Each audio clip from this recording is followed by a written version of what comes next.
Good morning, everyone. As everyone well knows, this is the third week of our course. We are transitioning from pretty basic reports to a more complex and more creative innovation project is the name that we're giving to it. Now, you have very detailed instructions and two or three models about this in our course management system. However, I wanted to bring out something about the process for this assignment that often gives people problems. And here, as I indicated earlier, there's a sort of a don't and a do in effect. The don't is don't feel obliged to do extensive background research in the general parameters and the general trends in your topic. There's really no reason to do that because it really can't be put into the paper. All you care about is the innovation for 2016.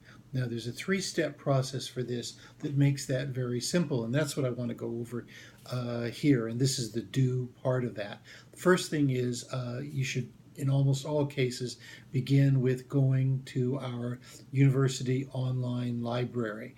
And I want to make 2 points about this very quickly, and that is when you use those search tools, avoid doing general searches because that doesn't really give you what you need.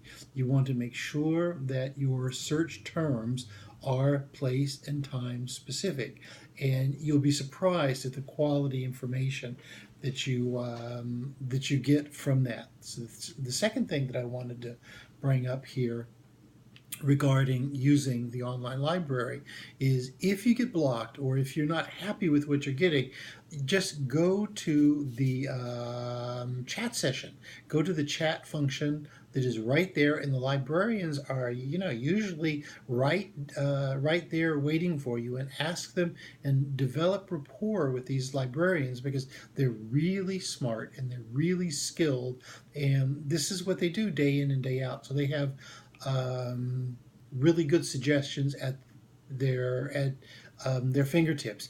If you need help, you can also certainly come to me. But in all honesty, they are more experienced in doing this than I am. Although I can certainly help you. Okay, so that's the one thing. Use the online library. Secondly, because you want these innovation reports to be totally cutting edge, go to a prominent newspaper.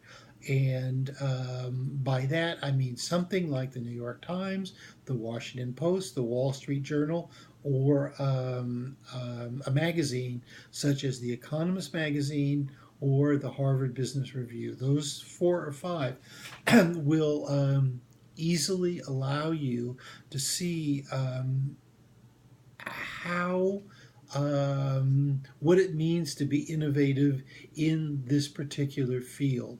And now, if you run into an obstacle or you're not finding material using these newspapers or magazines, same thing. Go to your librarian and ask for some research assistance or come to me. I can most certainly help you on this. So that's the second thing. Use a prominent newspaper and try to be as up to date as possible. The third thing is interview someone. Now, I know this sounds kind of off-putting and perhaps daunting or as though it's difficult. In fact, it's very, very, very simple. Because your innovations are place and time specific, you should be able to find someone in your immediate area to give you a hand. I will help you formulate questions for them and sort of a context if that is necessary. If for whatever reason you can't find people close to you, then use the contact us function and get some assistance. Mostly today, people are pretty helpful and they see this as part of their job. Okay, so those are the 3 steps. Go to the online library, number 1. Number two, look at a prominent newspaper or magazine, and use the time frame of the last 6 months. Okay, don't go back any farther. And thirdly, try to interview someone. If you have specific questions, just come to me and talk to me. Remember, we have our online chat session every Sunday between 6 and 9 p.m. Eastern Daylight Time, of course. Okay, so thank you very much. I hope this helps. And here, let me go back to my don't as I'm closing my video. Don't do extensive historical research. We do not need a historical overview of this. This is, real world and cutting edge. So thanks very much.